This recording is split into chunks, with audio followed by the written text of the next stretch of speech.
All right, Friday forecast, Nebraska going to Michigan. But first, before we talk about the Wolverines, let's put a bow on the Minnesota game. The Huskers came out with one of their best halves, followed by one of their worst. How do you size up last Saturday? I pin a lot of it, Andy, on the offense. I just think they had a good plan coming out of the gates. It led to points on the first two possessions to get a 10-0 lead, but for whatever reason, they just couldn't figure out the plan offensively in the second half with Chubba Purdy, with Mark Whipple, and they went to Logan Smothers probably too late in the game. Chubba Purdy did not complete a throw that traveled 10 yards or longer in that game. Ooh, that's not going to get it done. So moving forward, again, was Casey Thompson a question mark, kind of a long shot again. He didn't practice on Tuesday, and so what do you expect at quarterback for Nebraska going forward in Ann Arbor? Yeah, I think there's quite a few behind-the-scenes discussions this week with Nebraska on this decision, but ultimately Mickey Joseph has said, I will make that call.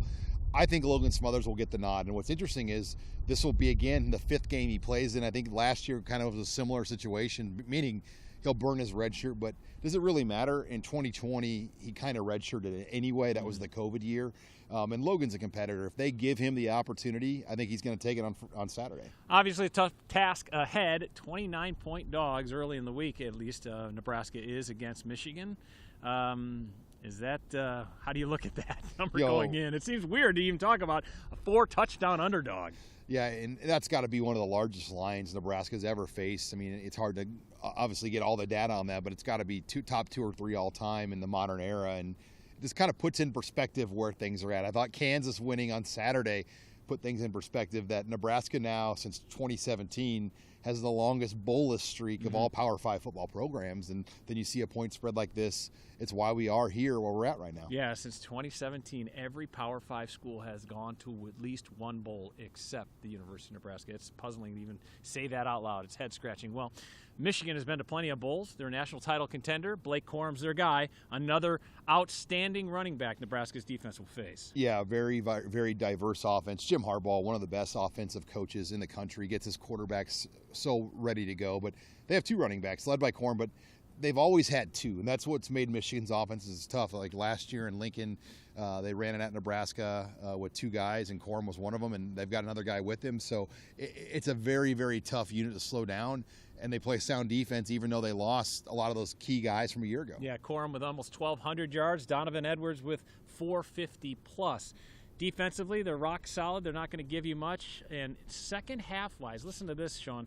Michigan's outscored their opponents 194-48. That includes 84-6 in the third quarter. So for Nebraska, who struggled in the second half the last couple weeks, that's going to be the uphill battle. And this is a game where Whipple's got to get on the same page with Joseph, because I think Joseph does want to slow it down, kind of play, quote, Big Ten ball, like what Minnesota does.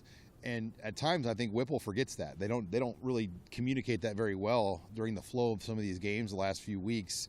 And when Whipple's offense is not really in flow, the game can get out of hand quickly. We saw it against Oklahoma. We saw it against the way the game's turned the last couple of weeks for Nebraska as well. And I'm not a huge time of possession guy, but in a game like this or a game like Oklahoma where Mickey Joseph said, yeah, we really need to kind of stretch the game out and shorten the game, I should say, not stretch the game out, but stretch those possessions out, it's going to be really important to use that clock. Yeah, it's the Bill Callahan 2006 at USC game plan. Nebraska lost that game by, I think it was like 17 points or whatever the final spread was, but they really that was a very, very talented USC team, and Nebraska, did what they had to do to kind of minimize the possessions and make it a respectable outcome and have a chance even at some points. I'm not saying that's how it's going to play out, but I think you've got to come up with a plan that gives you your best chance. Well, we will see. Nebraska almost a 30-point underdog to face Michigan at the Big House in Ann Arbor. It's a 2:30 kick. It's on ABC. In Omaha, it's on KETV.